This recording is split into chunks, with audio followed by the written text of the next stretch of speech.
Hello everyone. Our subject is Juries of Crime Causation, which is your CRI 170. We will discuss the different topics of juries, which is the biosocial juries, and there are three distinct area of studies: the biochemical factor, neurological dysfunction, minimal brain dysfunction, genetic influence, parent-child similarities, siblings and twin similarities, adoption study, and evolution theory. Number 1, Keter theory.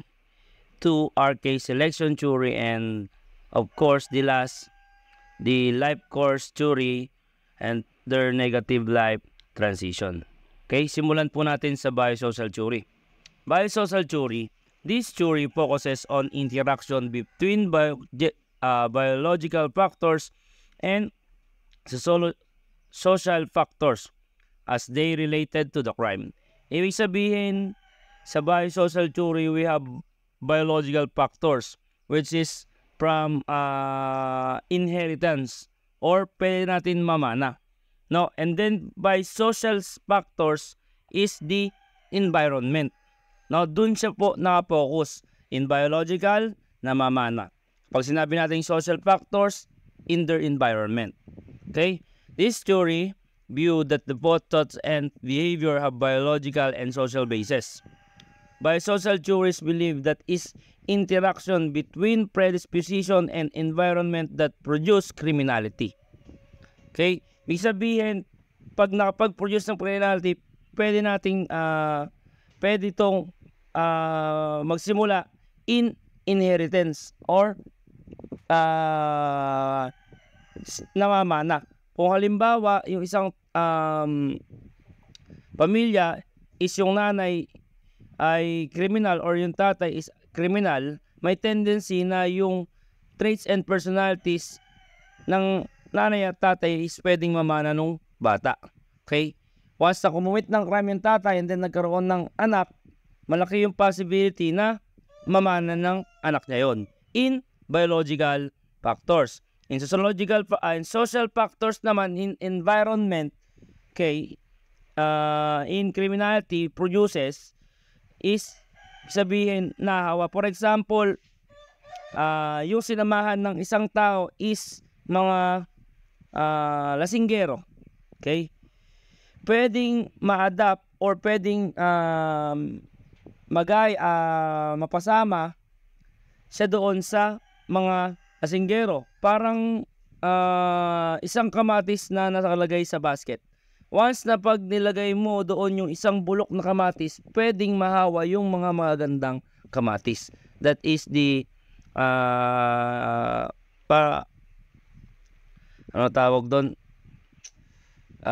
illustration about the environmental factors or the social basis. Puro ko sociological, sorry.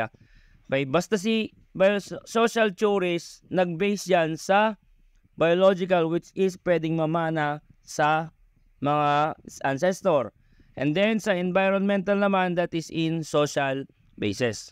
Ito, children born into disadvantaged environment often do not have the social and familiar support they need to overcome their handicaps.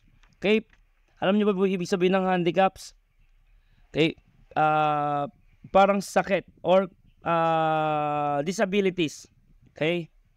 Kung isang tao is natira sa isang disadvantaged environment, okay, for example, yung tao na yun is meron ng talagang handicap na halimbawa is aggressive or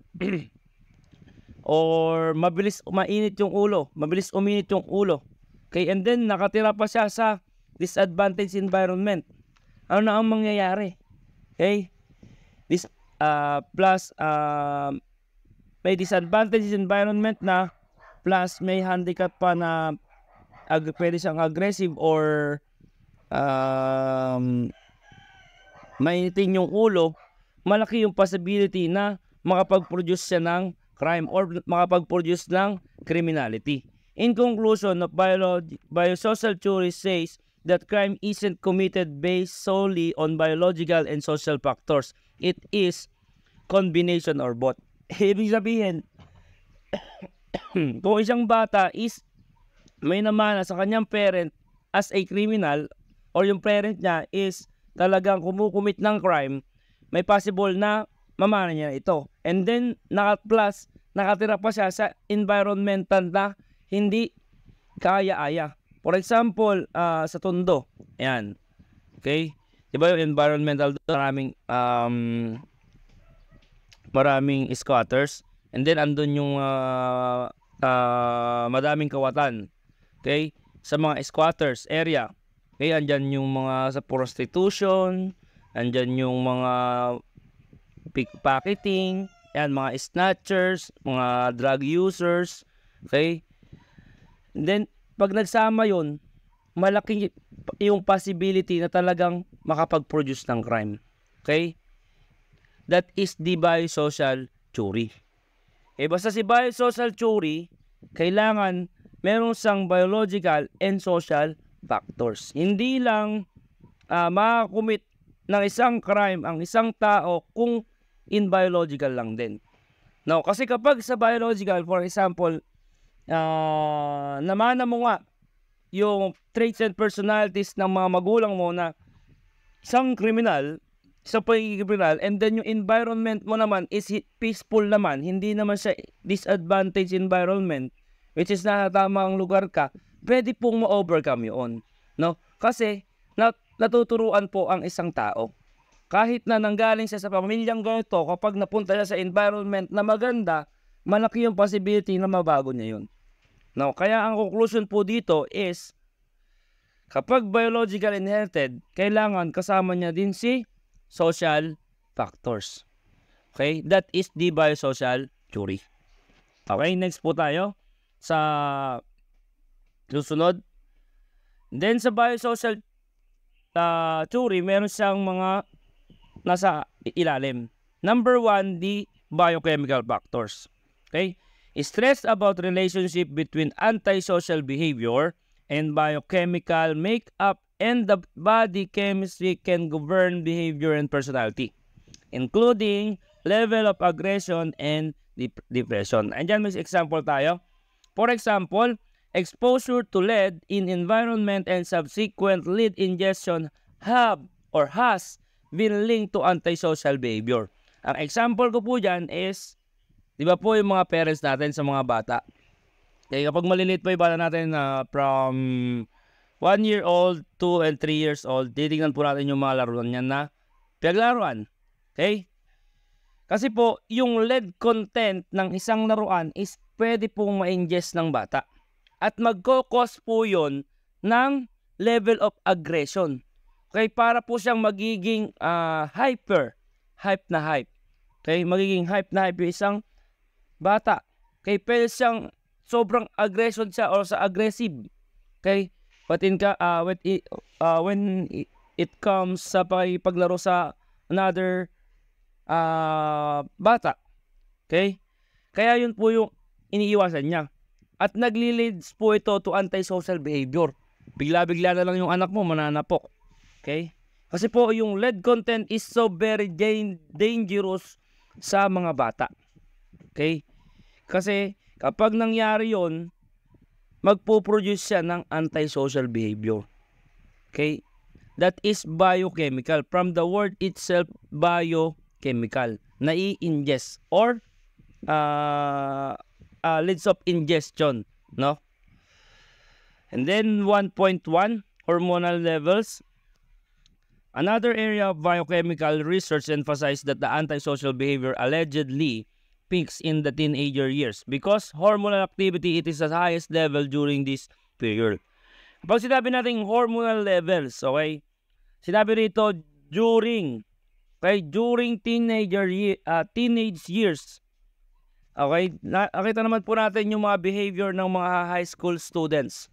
Okay? Pagka meron na silang mga sasamahang grupo, for example, mga gang, okay, meron na silang binuo na Alpha Duck Manok Gang, okay? Okay, basta isang grupo yan ng mga kabataan. Malaki po yung posibilidad because of the hormonal levels. Diyan po yung nakaka-produce ng antisocial behavior. sabihin, tinignan ako masama nito, parang kursunada ako dyan na magpo-produce yun. Kasi yung kapusukan ng mga kabataan.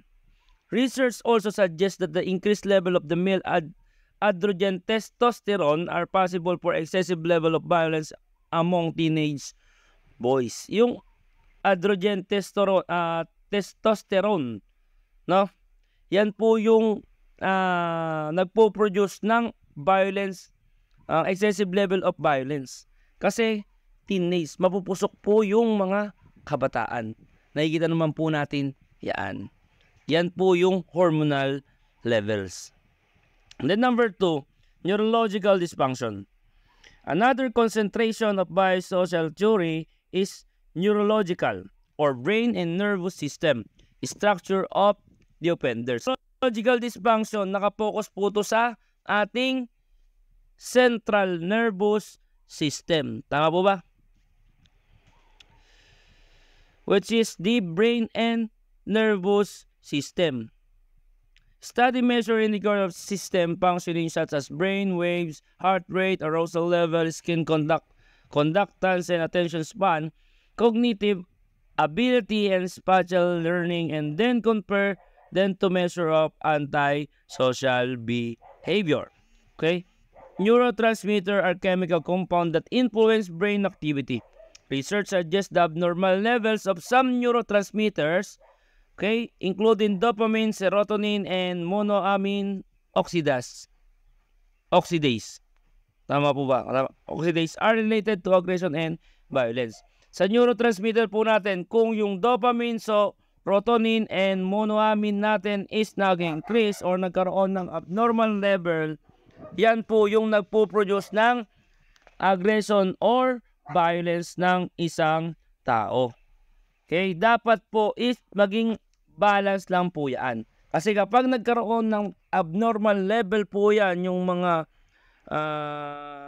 nasabi ko na yan, is malaki yung possibility na makaproduce ng aggression at violence ang isang tao. Okay, minimal brain dysfunction. It is defined as the damage to the brain itself that causes antisocial behavior injurious to the individual's lifestyle and social adjustment. Children who manifest behavior disturbance may identifiable neurological defects such as damage to the brains of the hemisphere. From the word minimal, konti lang, no? Okay?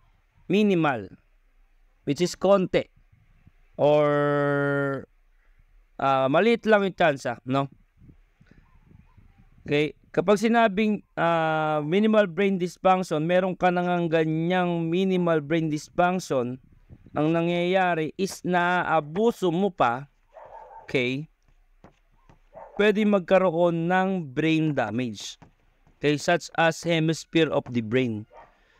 No, such as damage to the hemisphere of the brain. Alam mo na nga na meron kang minimal brain dysfunction pero tuloy-tuloy pa rin yung ginagawa mo, which is nakakasama na. Ang mangyayari is damage yung hemisphere ng utak mo. At at malaki yung possibility na makapag-produce din ng criminality. No? Sabi diyan, no? Damage to the brain itself that causes antisocial behavior injurious to individual lifestyle and social adjustment. Okay? Workaholic. Okay? Gusto mo trabaho ka lang ng trabaho. Hindi mo na iniisip yung mangyayari sa'yo. Okay? Inaabuso mo na yung sarili mo. Yung minimal na yon, pwedeng hindi maging minimal. No? Pwedeng pumunta na yan sa neurological dysfunction. Kapag hindi naging balanse. No? That is the minimal brain dysfunction. And number 3, genetic influences. Focuses on the idea that individuals who share genes are alike in personality regardless of how they are reared. Where areas the rearing environment induce little or no personality resemblance. The father of criminology, Cesar Lombroso, often believed that the antisocial behavior had a genetic basis based on his theory that some peoples are born criminal. Some biosocial theory, for example, stated that certain personality traits including what may be inherited. From the word itself, genetic, or pwede mong mamana sa iyong magulang.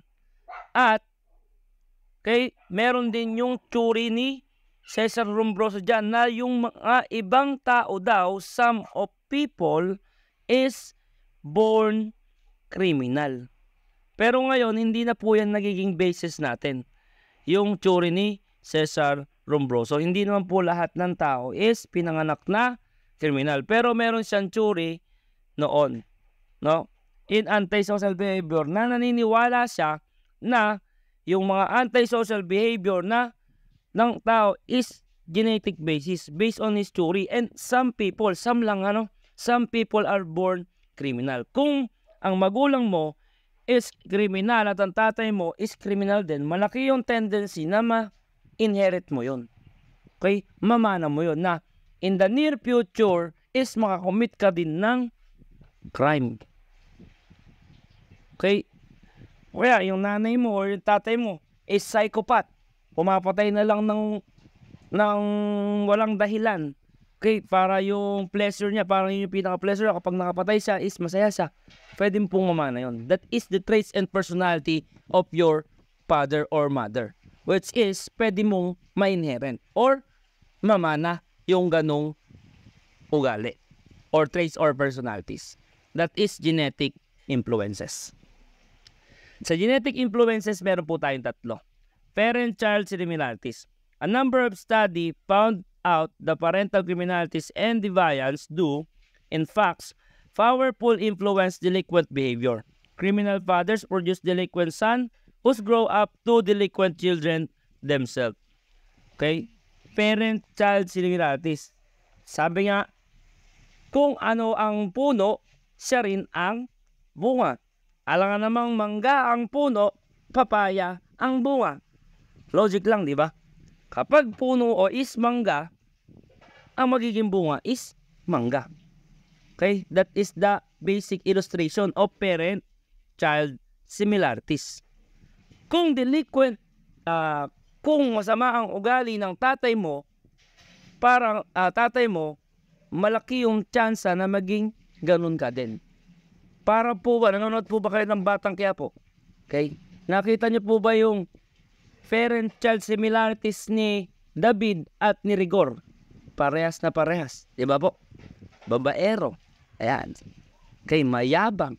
Okay? Nakuha niya yun sa kanyang tatay. That is parent-child similarities. Kung ano ang puno, siya ang bunga. Okay, proceed tayo sa 3.2. The sibling and twin similarities.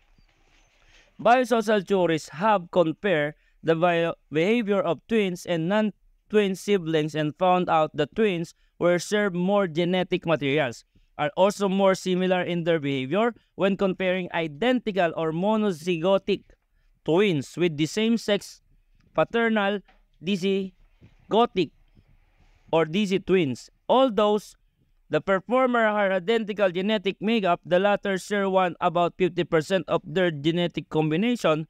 Review of twin studies found that in all cases, MS twin has delinquent and antisocial pattern more similar than that a DC twins. Alam niyo po ba pagkakaiba ng MZ at DC?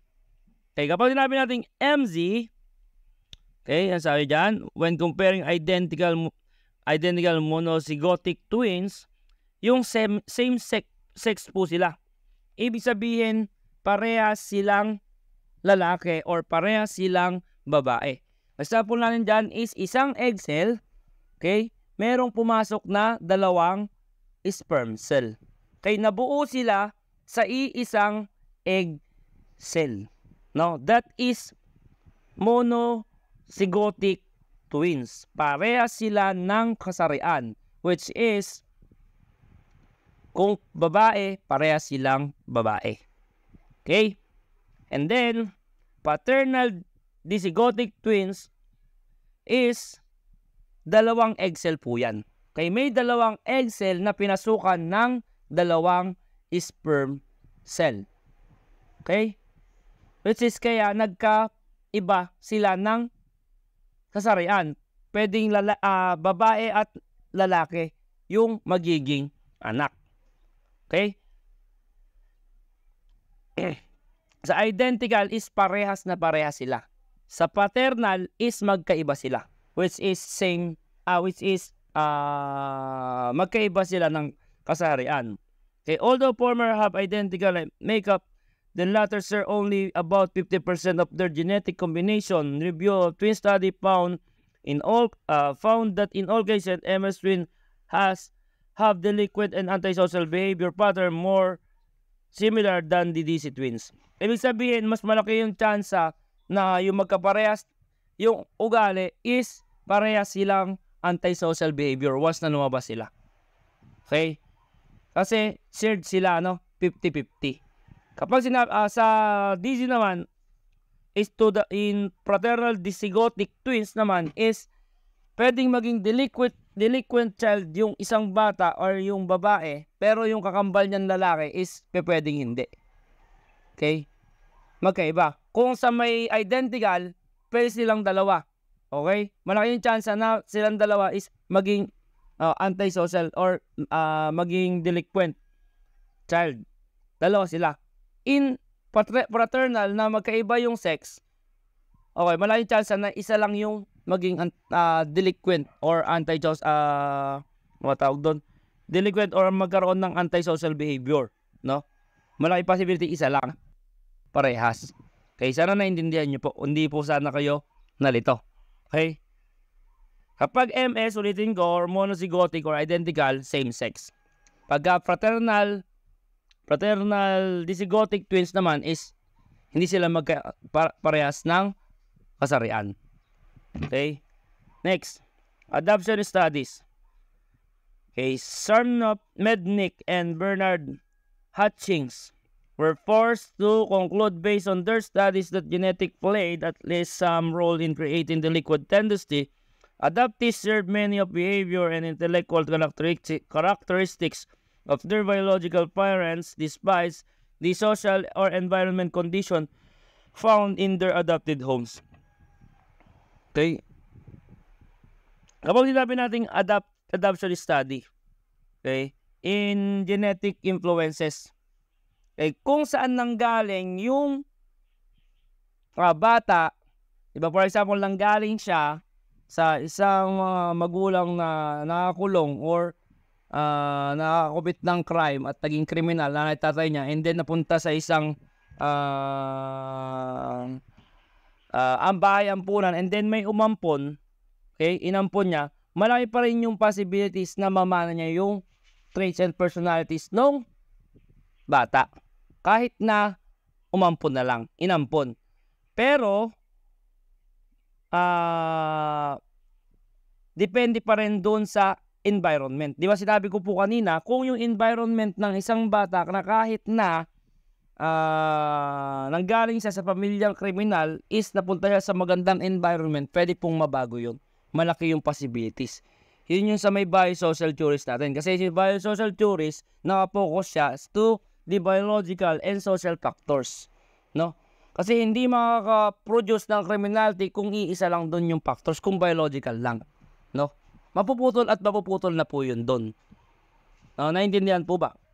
Okay, pero kung nagsama yung dalawa na yun, sabi ko, malaki yung possibility na mag-produce ng crime. Pero dito tayo sa adoption theory, okay, ay adoption studies na kung saan siya nanggaling, andun pa rin yung traits and personalities na mamamana niya nung bata. Kung galing siya sa kriminal na pamilya. Pero, nagpunta siya sa environment na maganda, malaki yung possible na mabago po yun. Kahit na namana niya yun sa mga parents niya. Okay? Nakuha niyo po ba? Okay, let us proceed to the next topic. Evolutional theories. Kung sinabi natin evolutional theories, explain that existence of aggression and violence behavior are possible or positive adaptive behaviors in human evolution. These traits allows this variant to produce disproportionately which have had an effect of the human genes pool.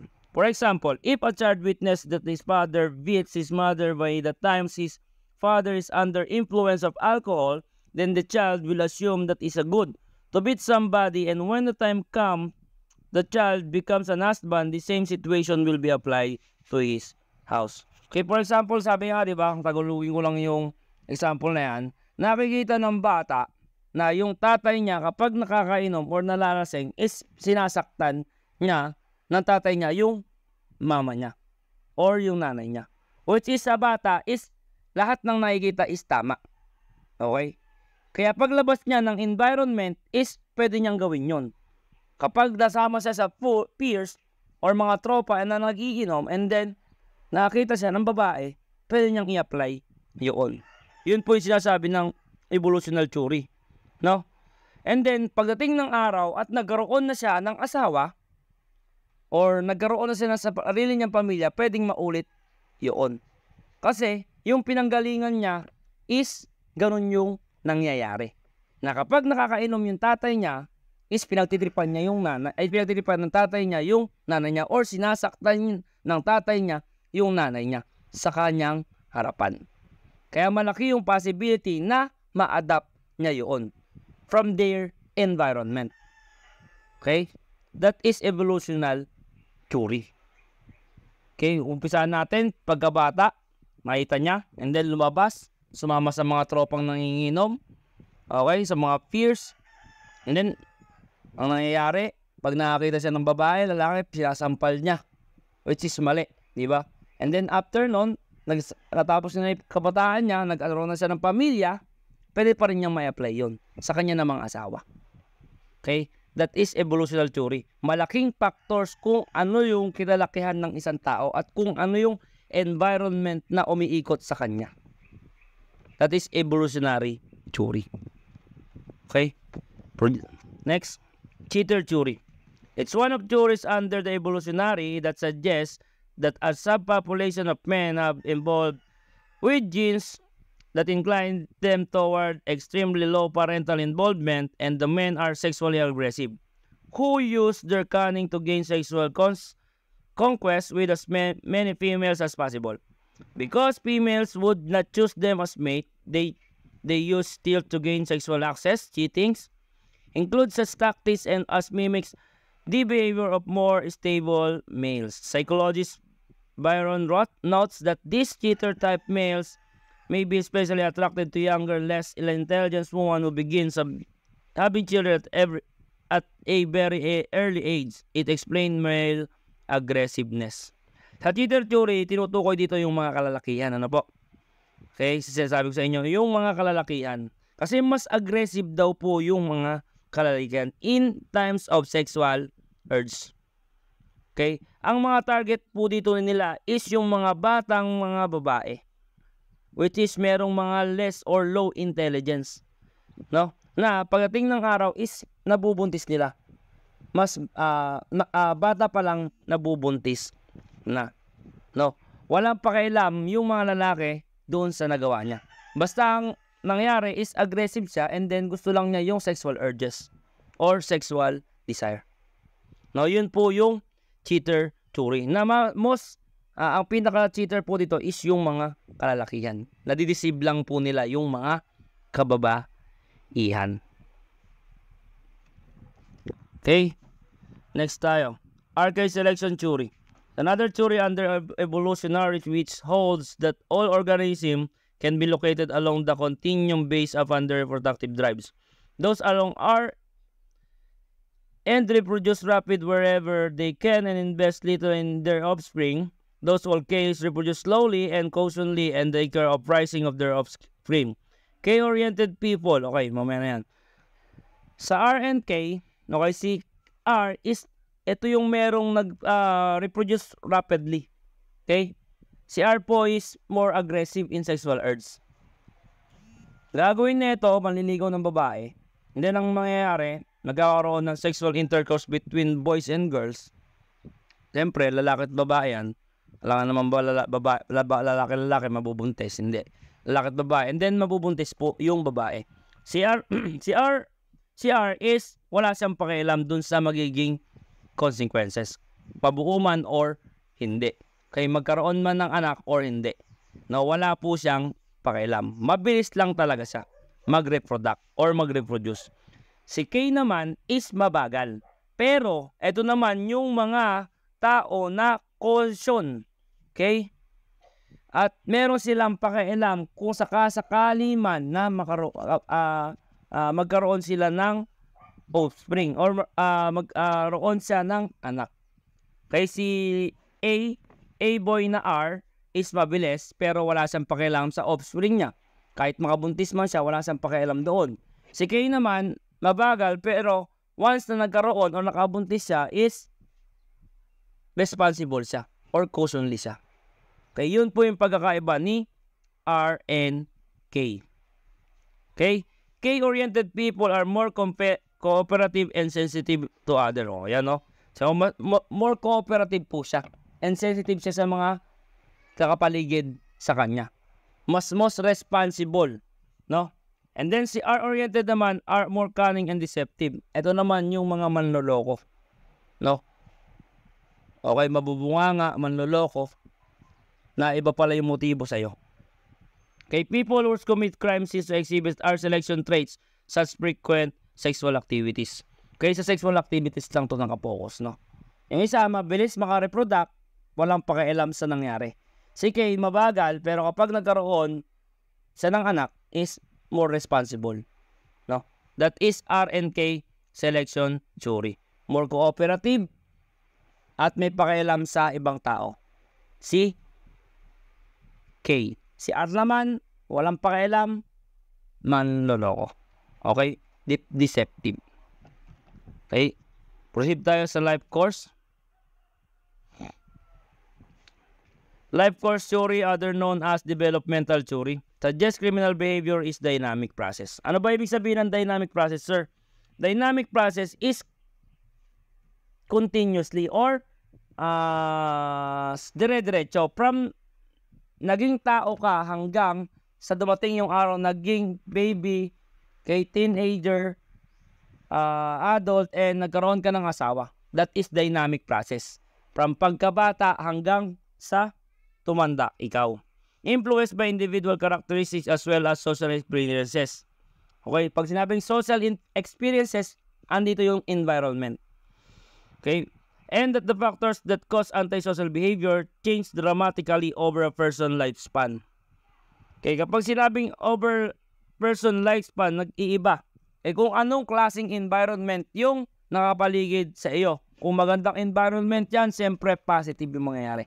Kapag pangit na environment yan or disorganized or disadvantage environment, malaki possibility na magkaroon ka ng antisocial behavior. Pwedeng mag-change yan dramatically over a person's lifespan. According to the life course view, even as toddler, people begins relationship and behavior that will determine their entire life course. As a children, they must learn to conform to social rules. Okay? Sa children, siyempre, pwede matuto at makonform sa social rules. Okay? Masama magmura. Ayan. Gumamit ka ng po at opo. Okay? Bawal tumawid dito. Ayan, mga city and ordinance. Rules and regulations. Matututunan niya yon. Okay? Matutunan at kailangan niyan sundin yon. And function of effective in society. Siyempre, mas magiging effective siya pagka natuto at nalaman niya yung mga bawal at mga hindi. Later, they expect to begin thinking about their careers. Okay, as a children, siyempre, hindi lang naman hanggang bata ka lang. Siyempre, mag-aaral ka, papasok sa mga institution and makakatapos ka. Okay, mamimili ka kung ano yung gusto mong maging ikaw in your futures. And leaves their parents' home, find permanent relationship and even married and begins their own families. Siyempre, galing sa pagkabata, magiging teenager yan, papasok yan sa elementary, high school. Then after ng high school, mamimili yan ng course for their futures, kung ano yung gusto niya tahakin na landas. And then makakagraduate. And after na makagraduate, siyempre maghahanap yan ng fixed relationship. Then after noon, papakasalan niya yon. Then magkakaroon ng sariling pamilya. Okay, that is life course theory. But sir, sinabi, change dramatically over the person lifespan. Siyempre, hindi naman habang panahon maganda. For example, nung bata is maganda environment mo. Okay? Yung environment mo ng bata, magaling yung parents mo na pangaralan ka lagi. Okay? What you do, ano yung gagawin mo, at kung ano yung iiwasan mo. At kung ano yung tama, at kung mali. Siyempre, magiging most effective ka niyan. And then after nun, siyempre, gagabayan pa rin ikaw yan ng elementary until mag-college ka. Okay, kapag nagtrabaho ka na iba, okay, may iba yon. Siyempre, magiging iba na yung environment mo. Marami na yung makakasama mo at marami na yung malalaman mo at ay malalaman mo about your career. Okay, magiging iba yung environment mo. Ay, bakit ganun? Eh, si ganito, hindi naman sumusunod sa mga policies. Okay? Napasama ka, example, napasama ka sa isang organization na hindi maganda. Okay? Malaki yung factors na yon, yung environment na yon, na maiba yung ugali mo. Okay? Pwede doon mabuo yung pagiging pagkakaroon ng antisocial behavior. Siyempre, nung bata ka, sumusunod ka, pagkatapos, nung nagtatrabaho ka na, hindi ka na nasunod. Okay? Parang lang yan sa pagmamaneho. Okay? Nung bata ka, siyempre, bawal ka magmaneho, sumusunod ka. And then, tumatanda ka na, naging teenager ka na, o kaya naging college ka na. Kaya alam mo naman na may batas na bawal mag-drive, ginagawa mo pa rin. Kaya kapag nahuli ka, di yari ka. Okay? That is the example. Then another, sabi pa nga ng iba, kung ano yung bawal, yung pa yung masarap. Okay? That is life course theory. Or tinatawag natin developmental theory.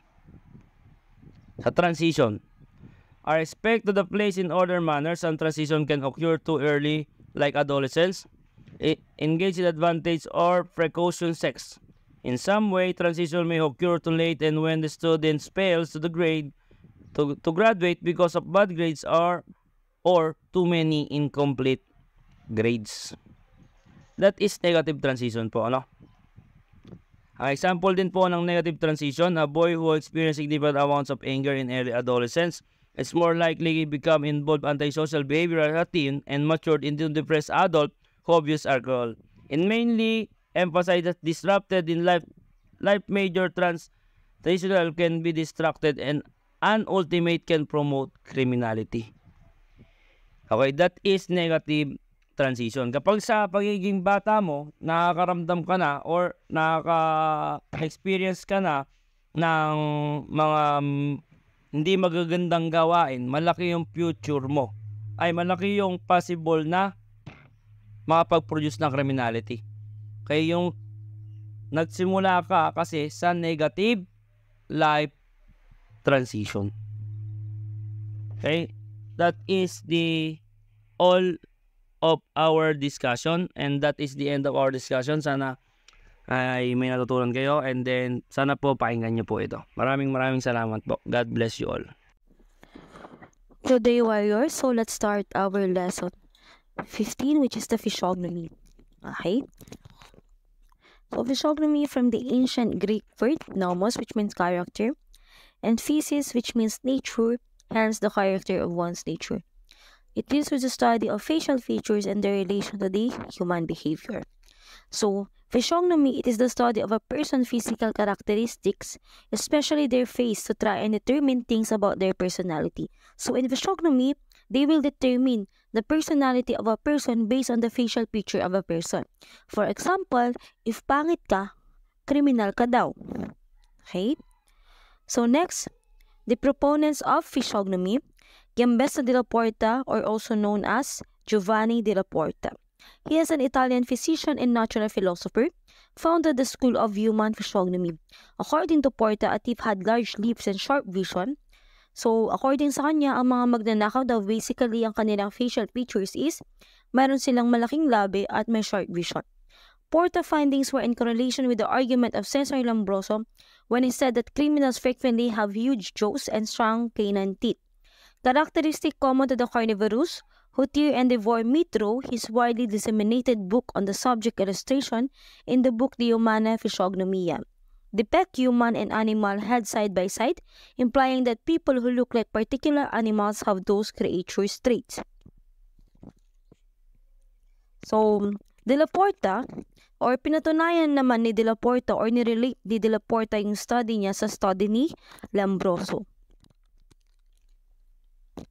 So, as you can see in our illustration, which is the pig, human, and animal head, so they will examine this pig, human, and animal head side by side, and they will compare it if they have similarities.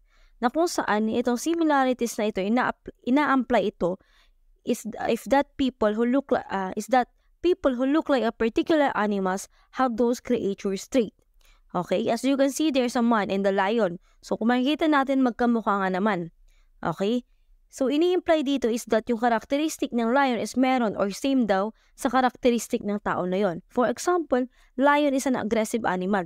So it means that that person is have a aggressive behavior na kung saan yung pagiging aggressive ng tao na yun maglilid sa kanya to commit a crime. Okay?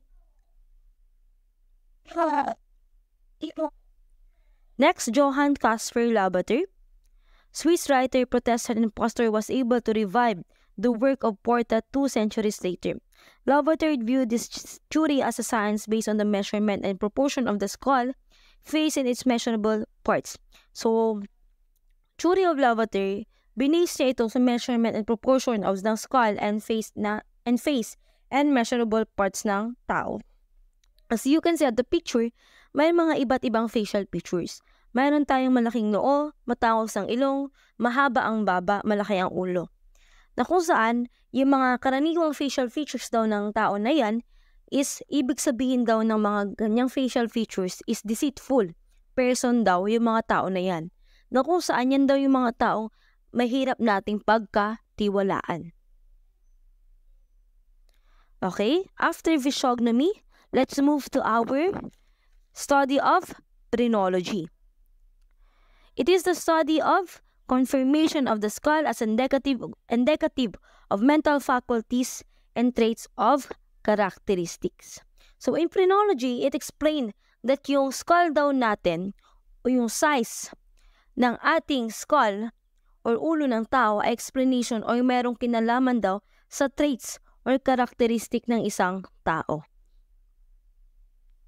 So, phrenology was a theory of brain and science of character reading, what the 19th century phrenologists called the only true science of mind. So, phrenology was derived from the theories of the distinctive German-French anatomist and physiologist Franz Joseph Gall.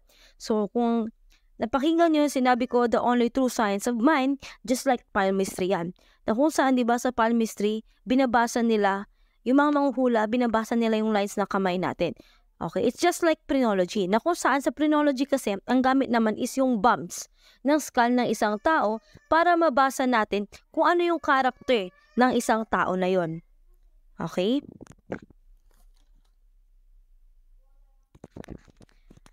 Okay? Posited the bumps of the head were the indication of psychological.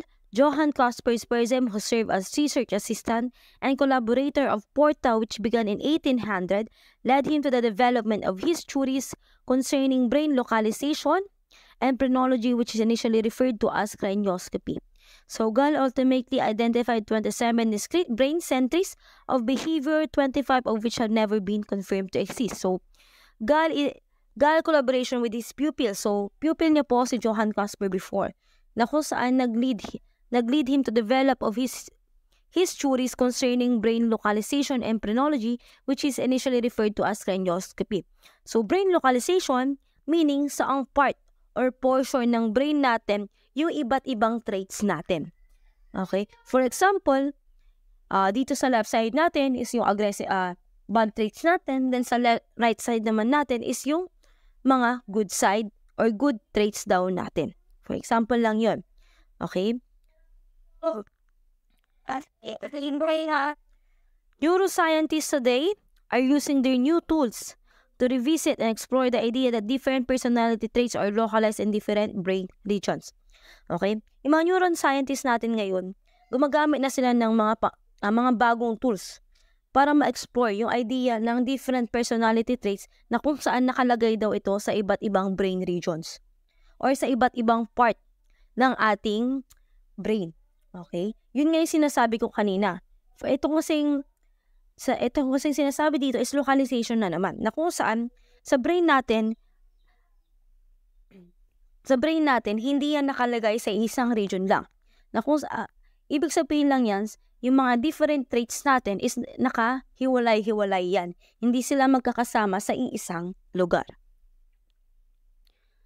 Colin DeYoung and Jeremy Gray have been using a brain scanner to search for evidence of the so-called Big Five personality traits, namely extroversion, neuroticism, agreeableness, and conscientiousness and openness. So dito sa extroversion,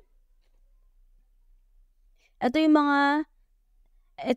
extroversion includes the qualities or traits na tendency to be talkative, sociable, and to enjoy others, the tendency to have a dominant style. While neuroticism naman, tendency to frequently experience negative emotions such as anger, worry, and sadness, as well as being interpersonally sensitive. Agreeableness, the tendency to agree and go along with others rather than to assert one's own opinions. Consciousness, tendency to be careful on time for appointments, to follow rules, and to be hardworking. And openness or intellect, tendency to appreciate new art, ideas, values, feelings, and behavior. Dito, ang sinasabi dito, may iba't ibang brain regions to. For example, ito yung sinasabing the Big Five personality traits na kung saan nakalagay daw yan sa, ibig sabihin yan, dito sa utak natin, may iba't ibang brain regions. Meron daw tayong 5 brain regions na kung saan yan yung mga nakalagay sa atin. For example, sa extroversion, pag malaki daw yung brain regions mo dyan sa extroversion, ibig sabihin daw niyan is sociable ka daw and talkative ka daw. Pag sa neuroticism naman is malaki yung portion na yan, ibig sabihin ikaw daw yung taong may tendency na makaramdam ng mga negative emotion, madali ka daw mga magalit. Okay, sa agreeableness naman, dyan naman, pag malaki daw yung portion mo daw dyan sa utak ng agreeableness, ibig sabihin naman nito is that ikaw yung laging agree na lang agree or oo na lang ng oo sa lahat. O kaya, go along with the others. Consciousness naman, ito naman ibig sabihin, pag malaki daw yung portion mo dyan, sa brain mo dyan, is that ang tendency daw is on time ka daw lagi, careful ka daw palagi. Then sa openness naman, pag malaki yung portion sa brain mo dyan, ibig sabihin lang naman daw, malaki daw yung chance na makapag-appreciate ka ng art. Okay? Or feelings or values. Okay? Next tayo sa nature theory. Okay, so wait lang. Okay? Nature theory holds that low intelligence is genetically determined and inherited. This was supported by Henry Goddard in his studies in 1920 that many institutionalist people were what he considered feeble-minded and concluded that at least half of juvenile delinquents were mentally defective. So in nature theory, our behavior according to the nature theory is same with the genetic or genetical theories. So in other words, nature theory are still part of our biological theories of crime causation. However, in this subject matter, we'll be dealing or focusing more on the area of intelligence or intelligence quotient in relation to the criminality or behavior. Okay? Nature theory is largely determined genetically and that low intelligence is linked to criminal behavior. So, ibig sabihin niya, yung talino natin, yung galing natin ay practically na-inherit or namana natin yung namana natin sa ating mga magulang. Okay? Yung taong mababa ang IQ level, mababa ang kanyang comprehension, ay mataas yung tendency na makapag-commit ng crime. Okay? So, yun lang naman ang ibig sabihin sa nature theory. Yung sinasabi dito, yung katalinuhan, yung behavior daw natin is namamana daw yan. Okay? Then, kung mababa daw yung IQ mo, or mayroon kang mababang IQ level, sino daw yung mga possible or may mga tendency na makapag-commit ng crime.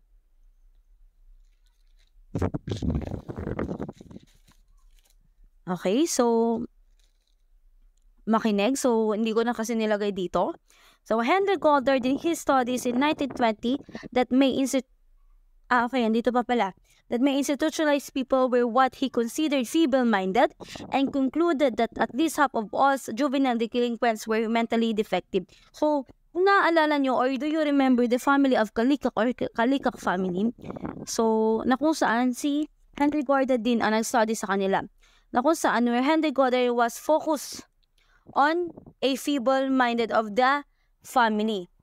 That's why kaya nakapag-commit ng crime yung family na yon kasi nga daw feeble-minded daw sila.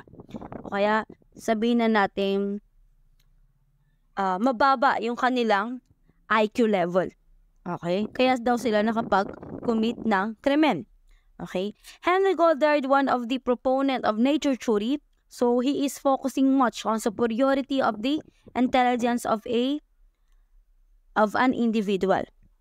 So, para kay Henry Goddard, para sa kanya, para mawala daw ang criminality, tanggalin daw natin yung mga mabababa ang IQ. Okay? Or kung mababa naman daw yung IQ mo, bilang isang tao, dapat daw mag-asawa ka daw ng mataas ang IQ para daw yung magiging offspring nyo, ibig sabihin ng offspring, ito yung mga magiging anak nyo, more or less matatalino yung mga yan. Okay? Yan daw po yung idea ni Henry Goddard. Kasi sinasabi ni Henry Goddard na ang root cause or pinaka-main cause daw ng criminality is yung mababa yung comprehension or mababa yung IQ. Ito yung mga taong hindi masyadong makaintindi or mababa yung kanilang pag-iintindi. Kaya sila nakakapag-commit ng krimen. Okay? So, research has provided preliminary evidence that individuals who are incarcerated are most likely to suffer from alexithymia. Ano ba yung alexithymia? Alexithymia, otherwise known as a diminished ability to identify and or communicate feelings. Ito yung mga taong hindi nila ma-identify yung kanilang nararamdaman. Hindi nila masabi yung kanilang mga nararamdaman. Nahihirapan silang i-identify kung ano ba yung talaga nilang nararamdaman na kung saan yun yung nag-lead sa kanila para makapag-commit ng krimen. Research has also demonstrated that individuals with lower IQ levels are more likely to commit more severe and violent offenses. So, sinasabi dito na pag mababa daw yung IQ mo, ikaw daw ay more likely na makapag-commit ng crime. Okay? Mga severe crime, mga violent crime.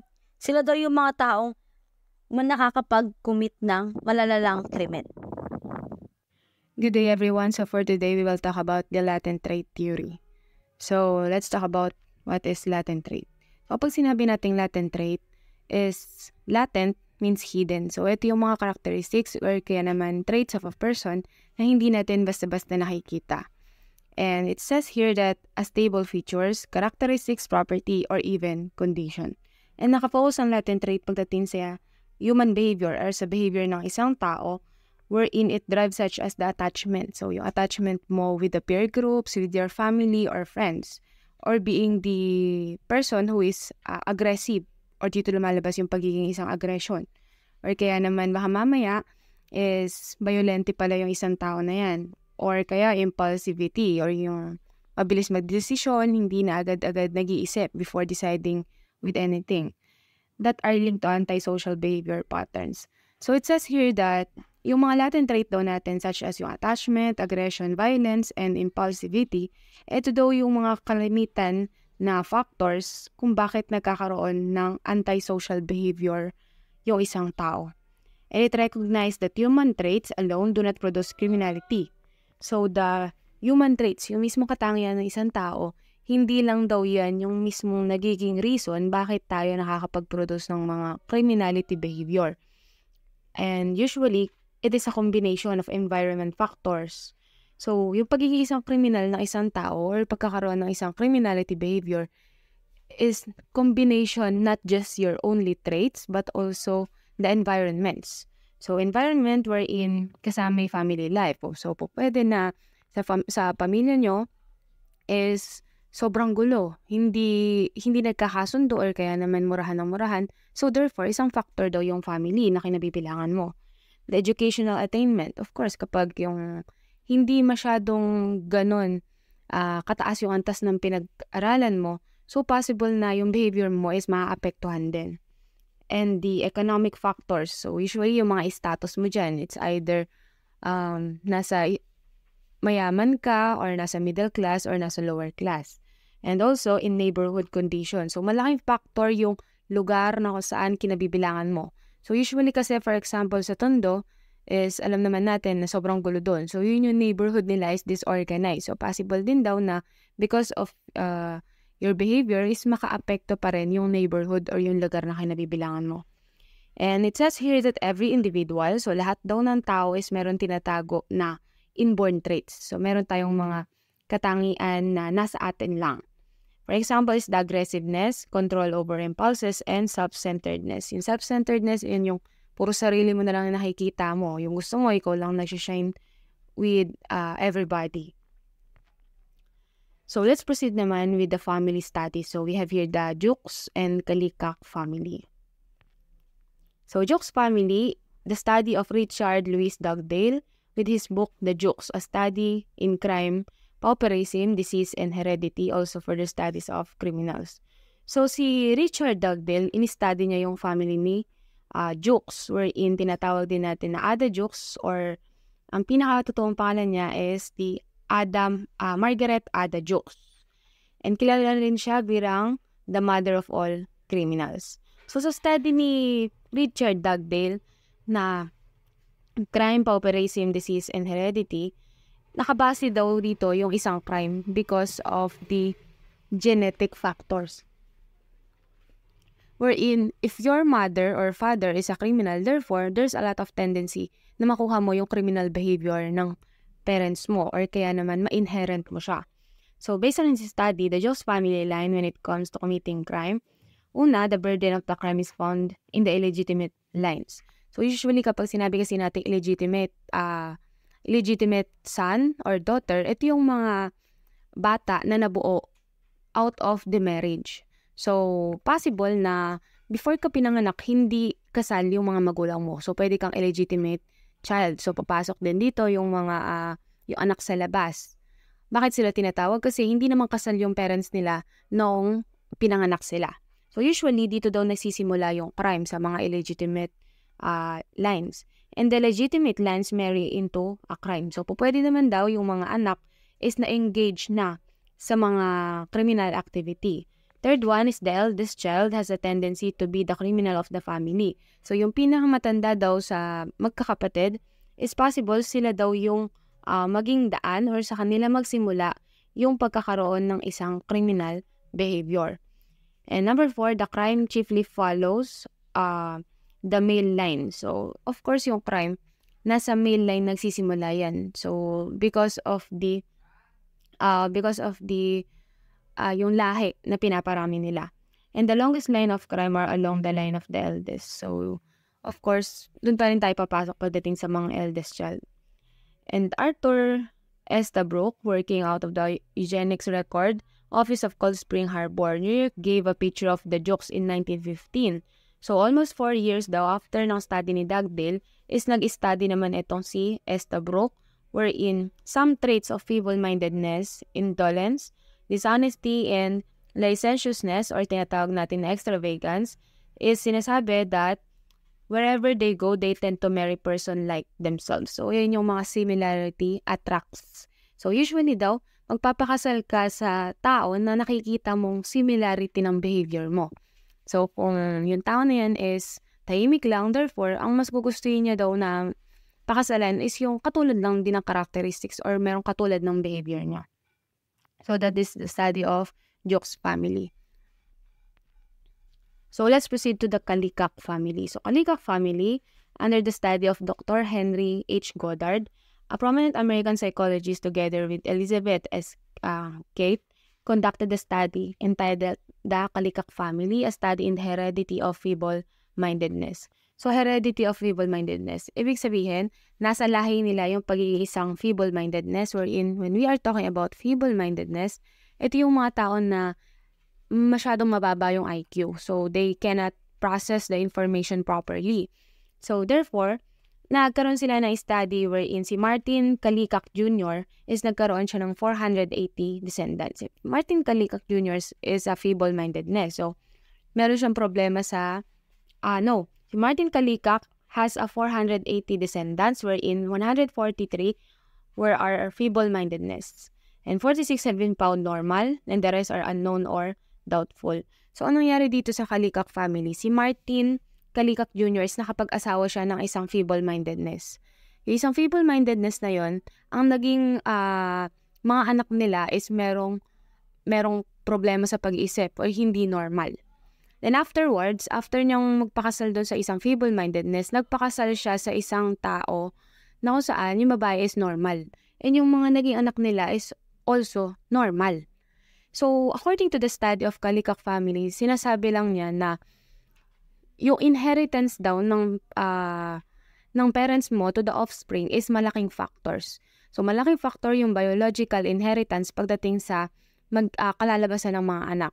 So, possible na namamana daw natin yung iba't ibang characteristics and traits ng parents natin and pwedeng mapasa yon sa mga anak nila. So, that is the study of Kalikak family. So, let's proceed naman with the somatotyping theory.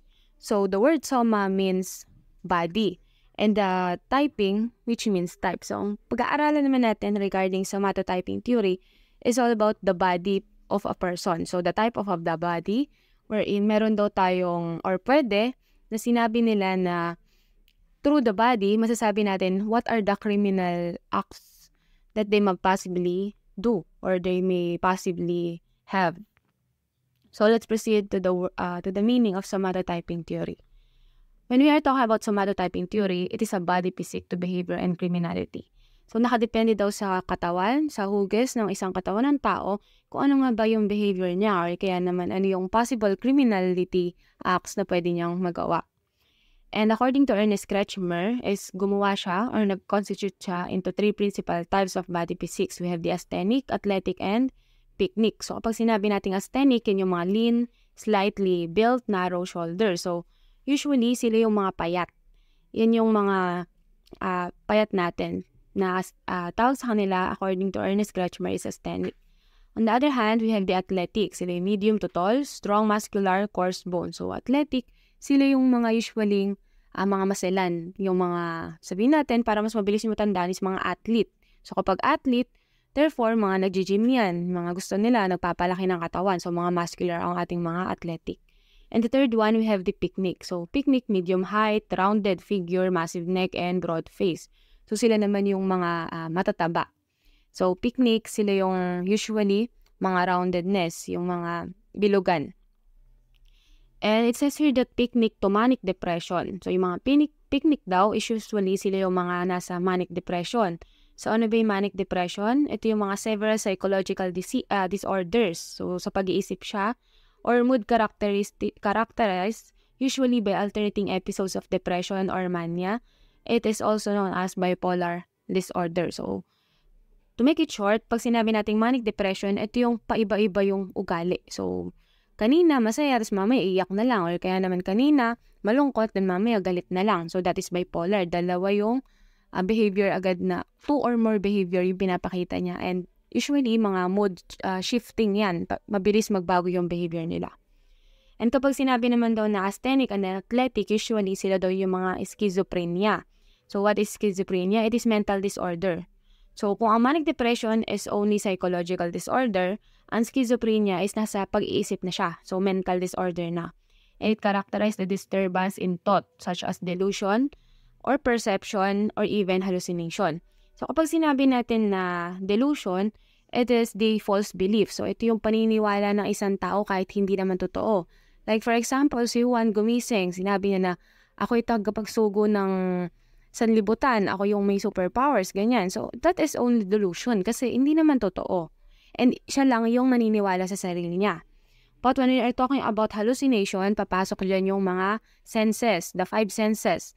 So, for example, si Juan is na sa isang crowd, may nakikita siya ibang tao which is hindi naman nakikita ng karamihan. So, that is sense of visual. So, visual ang pumapasok doon kahit na siya lang naman yung nakakita. So, that is hallucination papasok kapag sa 5 senses. So, yung mga behavior na yan is that is disorganized in speech. So, hindi siya kaagad-agad nakakapagsalita or could be catatonic behavior. Or so by the loss of emotional responsiveness and extreme apathy. So, it is also called the schizophrenia is the dementia precox. So, dementia precox, so yan lang din yung schizophrenia wherein meron tayong delusion and hallucination. Which is, ang naapektuhan is the mental of a person. So, according naman to the study of Ernest Hutton. So, Ernest Hutton,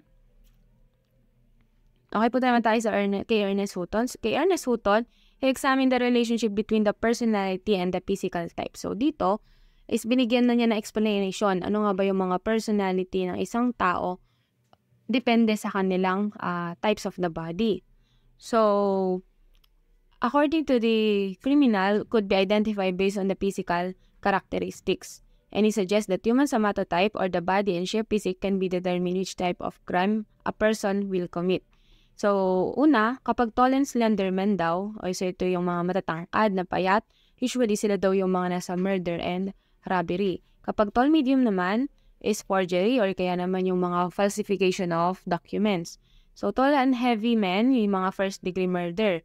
Medium height heavy, mga antisocial behavior. Short slender, mga burglary and larceny. Kapag sa Pilipinas, wala tayong burglary and larceny. So, sa ibang bansa lang yan. Ang larceny is mahihanin tulad mo siya sa theft, mga simple stealing. When we are talking about burglary, ito yung para siyang robbery wherein mag-e-entry ka into a place that is prohibited. So, walang pahintulot ng may-ari and once na nakapasok ka, doon ka magko-commit ng crime. So, that is burglary. And the short, medium, heavy is for arson. Arson, it is a crime using fire. So, yan yung pagsunog ng mga property, so on and so forth. And short, heavy men naman is for sex offenses. Pwede dyan yung rape, lahat ng sexual offenses, papasok pagdating sa mga short and heavy men. And since naniniwala daw si Ernest Hutton regarding sa biological predisposition, is determine niya ang deviant behavior. So, Ernest Hutton advocate removal of criminals from society seeing no hope in their rehabilitation. So, kinakailangan is yung mga criminal daw na to is inaalis natin pagdating sa society. And I just wanna add, pagdating dito is, meron din kasing in-study according si William Sheldon regarding sa somatotyping, wherein yung asthenic is kinompare niya as the ectomorph. So, ectomorph, yun din yung mga payat. So, letter T with the word ecto means ting-ting. So, para mas mabilis nyo siyang maalala. And with the athletic, pagdating naman sa study ni William Sheldon, is sila naman yung mga mesomorph. So, letter M means muscular, yung mga nag-gym. And the picnic, which means sila yung mga roundness, pagdating naman sa study ni William Sheldon, is sila yung mga endomorph ang tawag, which means yung D in the endomorph is yung sila yung mga dambuhala. So, sila yung mga matataba. So, that will be the discussion for the latent, somatotyping, and the family of Jukes and Kalikak family. So, thank you everyone. Good day, everyone. So today we will going to talk about the psychological theories. So what are the different theories under psychological? So before that, let's explain the importance of studying psychology.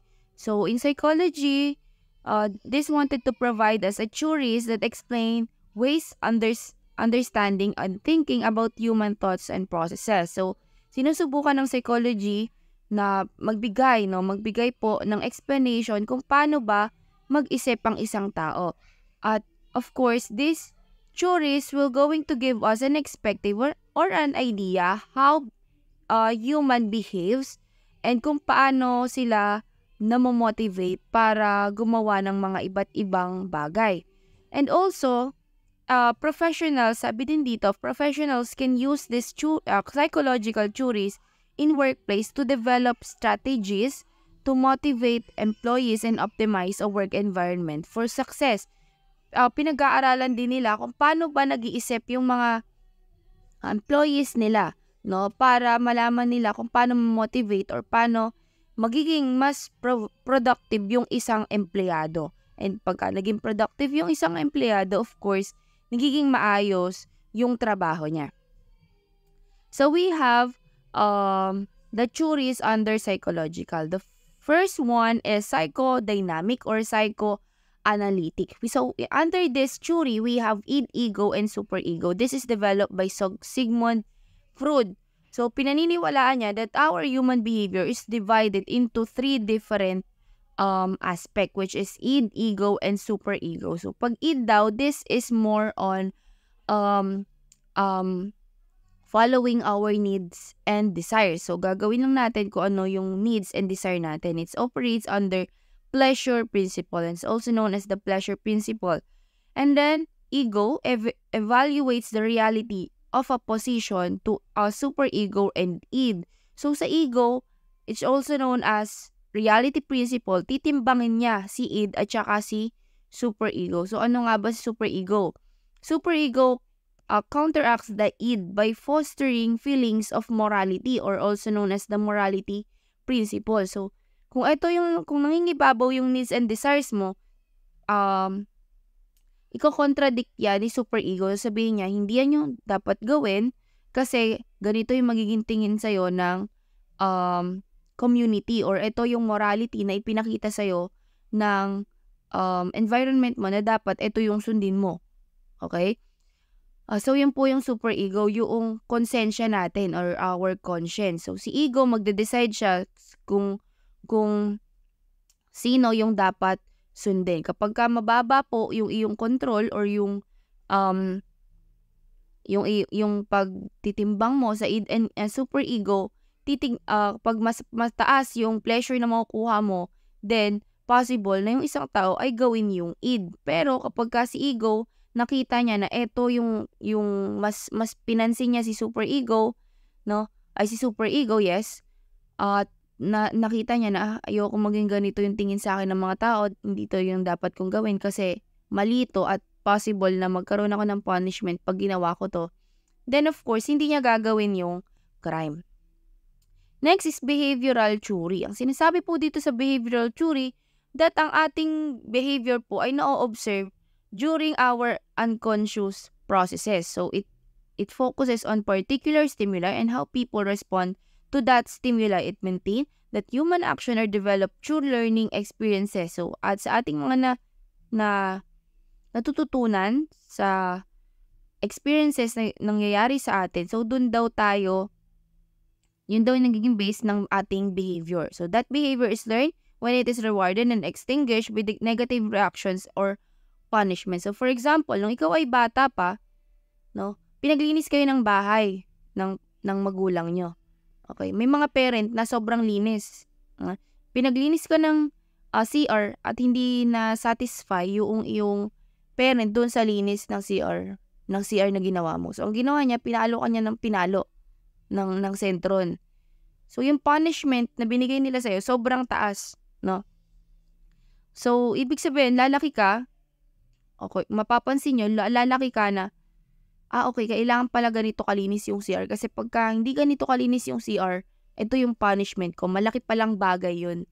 So, yun yung behavior na kakalakihan mo, na sobrang importante ng paglilinis ng CR. Pero may mga tao naman, may mga parent naman na hindi naman ganun sila mag-punish, no? Kaya yung mga bata, hindi ganun yung dating sa kanila ng paglilinis or yung di ganon yung behavior na meron sila. That's behavioral theory. Next is social learning. So sabi dito sa social learning, people are not actually born with the ability to act violently. So yung pagiging violent daw ng tao ay hindi nila basta-basta lang, hindi to inborn, kundi natututunan, no? Aggressive through life experiences. So that life experiences include the personally observing acting people, aggressively to achieve some goals. So pagka nakita mo yung mga ito ay natututunan. Kaya pagka nakita mo yung environment mo na ganito sila mag-react. No, pagka sila ay lasing, pag sila ay lasing, ganito sila mag-react, pwedeng magwala, pwedeng magalit, pwedeng manakit. So ikaw, lalaki ka na, okay, pagka palalasing ako, pwede akong magalit, pwede akong magwala. Okay, so that is social learning. So meron tayong iba't ibang pinanggagalingan or sources of aggressive. No, 3 principal sources. So we have environmental experiences. So yung sinabi ko kanina, that's environmental. Mass media, so yung mga napapanood natin, of course, no?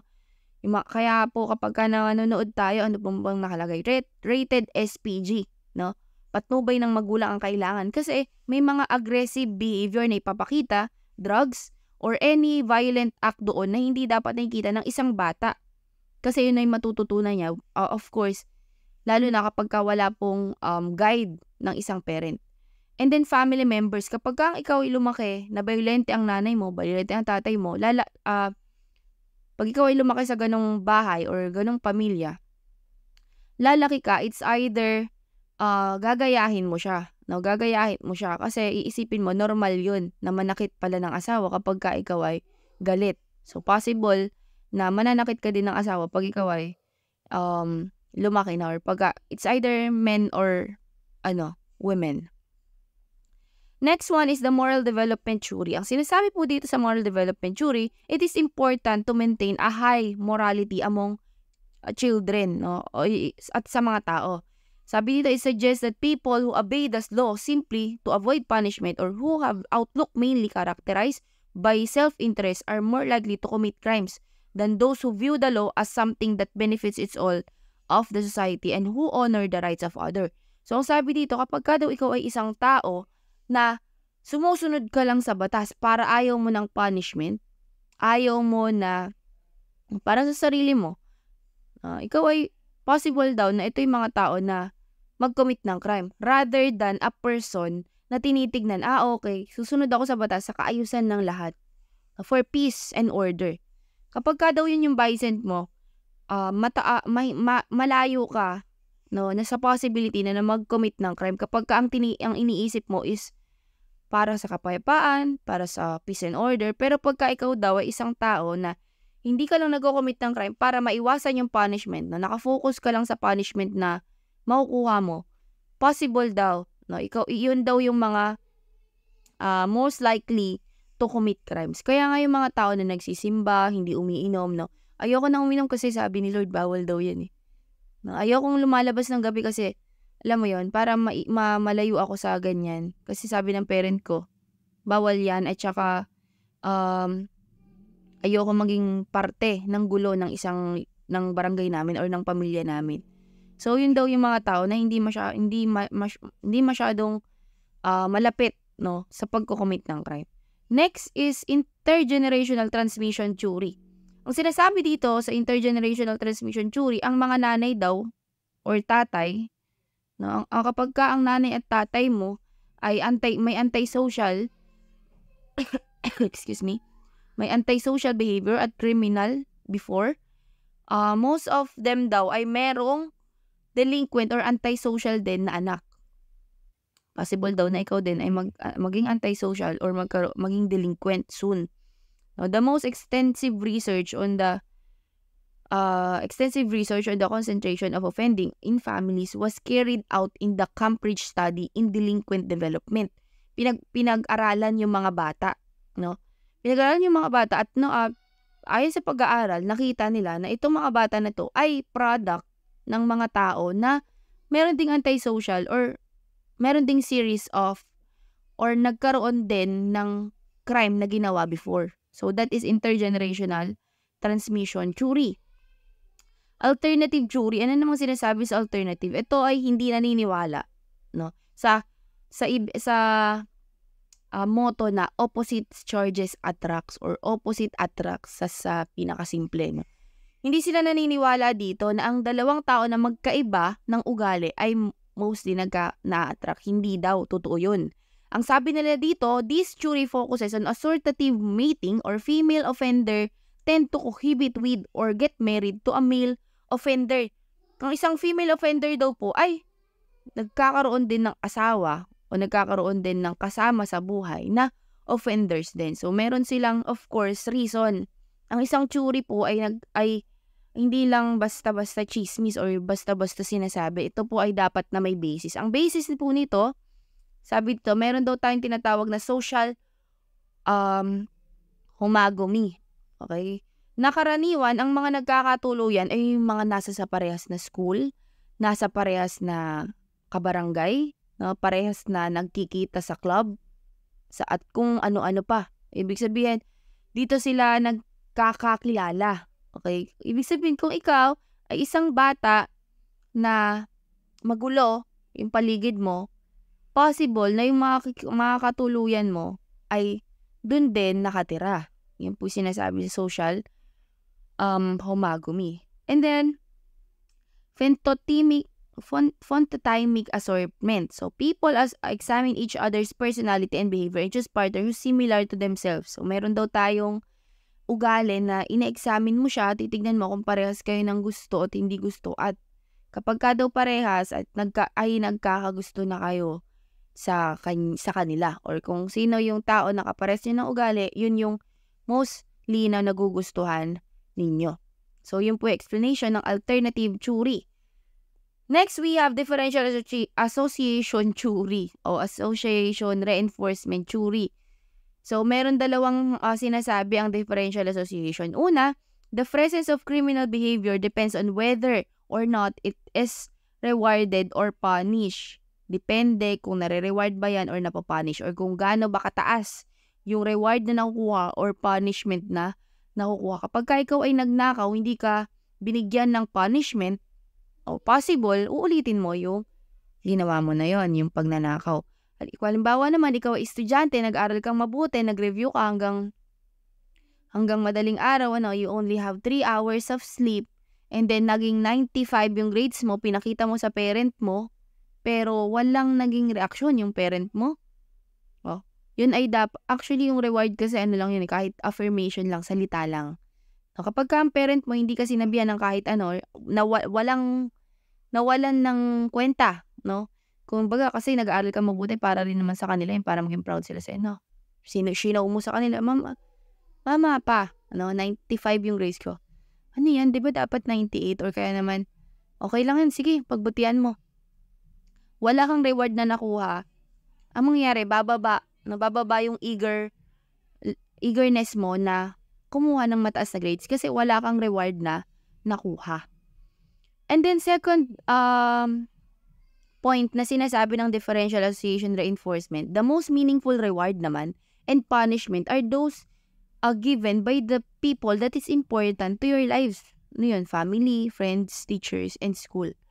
Okay, for example, ikaw ay binigyan ng candy ng isang tao na hindi mo naman kakilala, binigyan ka. Ito, sa'yo na lang. So, pag binigyan ka, okay, thank you. No? Pero pag ikaw ay binigyan ng isang tao na teacher mo, o kaya naman crush mo, no? Iba yung impact. O, halimbawa, sinabi ka ng ibang tao, ang ganda mo naman. Okay? At sabi mo, thank you. Pero pag pagka teacher mo, pamilya mo, no, or crush mo yung nagsabi sa'yo, which is importante sa buhay mo, iba yung impact. And also, vice versa sa punishment. Pagka sinabihan ka ng ibang tao, hoy, ay wala kang kwenta, ganyan. Pag sinabi sa'yo, wala kang kwenta. Sino ba yan? Sino ba yan? Edi wala. Ayan, parang, wala epekto sa'yo kasi hindi mo naman siya kilala at di ka niya kilala. Pero isipin mo, pagka magulang mo yung nagsabi sa'yo na, alam mo, wala ka talagang kwenta. Sobrang sakit. That's a punishment eh. Actually, that's a form of punishment. No? Apakasakit nun. And that is the point, no, na sinasabi ng differential association reinforcement. So, kailangan natin to i-consider in giving reward and also giving punishment. Para maging effective yung reward, para maging effective yung punishment, kailangan i-consider natin yung mga bagay daw na to. Next is the instinct conditioning theory. So, merong psychotism, extroversion, at neuroticism daw na ugali ng tao. So, pag sinabing psychotism, ang mga tao daw na to, aggressive, egocentric, and impulsive. Mabilis magdesisyon, gusto na susunod, and agad-agad, no? Hindi pwede silang hindi masunod, egocentric. Tas yung ego, matas yung pride. Okay? Extroversion naman, sensation seeking, dominant, and assertive. Gusto nila sila yung laging napapansin, nasusunod. Okay? And then assertive, yung hindi pa sinasabi, ginagawa na nila. No, may kusa. Though being assertive is not a negative behavior all the time. So, mayroong mga positive impact yung pagiging assertive. And then, the last one is the neuroticism. Ang neuroticism daw po low self-esteem, excessive anxiety, and wide mood swing. So, mabilis kabahan. Pag ikaw itinawag ni ma'am, nanginginig ka na agad, namumutla ka na agad. So, most of them daw po ay neuroticism na tinatawag. So, ito ay pwede namang i-develop, no? Katulad ng mga estudyante na meron to ngayon. Develop in talking in public. So, para tumaas yung self-esteem nyo and medyo mabawasan yung pagiging too much sensitive. But ako minsan kasi I'm too much sensitive. So medyo work out ko pa rin yan until now. And then integrated jury. Ano naman po integrated jury? Pinaniniwalaan ng integrated jury that we are behaving because of different factors. So meron ng 3, psychological, biological, and social factors. So hindi lang daw iisa yung dahilan, kundi pinagsama-sama na psychological, isip, biological, genetic, and social factors or yung ang nakuha natin sa environment. So, factors that made a person commit crimes are IQ, yan, isip, body build, katawan, genetic, ayan. Yung po mga yun ay pinagsama-sama daw. Kaya daw tayo ay nagkakakommit ng crime. So, sinasabi na integrated jury. And then the last one is maternal deprivation and attachment jury. When a child is separated from the mother or rejected by her mother, anxious attachment results. So, nawawalan ka ng calmness. No? Nawawala yung calm mo kasi walang nanay na pwedeng yayakap sa'yo, walang nanay na magpapakalma sa'yo. Okay? So, yung mga ganun daw, yun yung magiging reason kung bakit nakakapag-commit ng crime yung isang tao. Ano pa? Anxious attachment affects the capability to affectionate and to develop intimate relationship with others. So, kung hindi ka lumaki na hindi panatag yung loob mo, maapektuhan kung paano ka makitungo sa iba. And also, habitual criminal, it's claimed that typical have an ability to form bonds of affection. So, kapag ang isang tao nag-commit ng crime, walang nanay na nagtama sa kanya, walang nanay na umiyak, bakit mo anak ginawa yun? 'Di ba? Ang sakit nun pag nakita natin umiyak yung nanay natin. No? Possible na hindi niya nagawin yung crime kasi may umiyak na nanay. At kung mapapansin niyo po, yung mother talaga, malaki ang impact sa buhay ng bata. No? Kasi una sa lahat, kapag ang nanay ay itinama yung unang pagkakamali ng bata, which is simpleng pangungupit. For example, nangupit sa pitaka niya, sinabihan niya, no? Since meron silang relationship and attachment, matatauhan yung bata. Pero pag ang nanay, dinededma ang sige, hayaan mo siya. Hayaan mo siya. Hayaan siya magnakaw. Lalaki po yung bata, no, iisipin niya, okay lang pala. Hanggang sa lumaki na yung kasalanan ng bata. At pagka malaki na, at saka pa lang magre-react yung nanay. No? Kaya, mother is have a very important impact and the role to a child's life. So again, that is the different juries under psychological juries. I hope you learned something from me and thank you for listening. God bless everyone. Goodbye.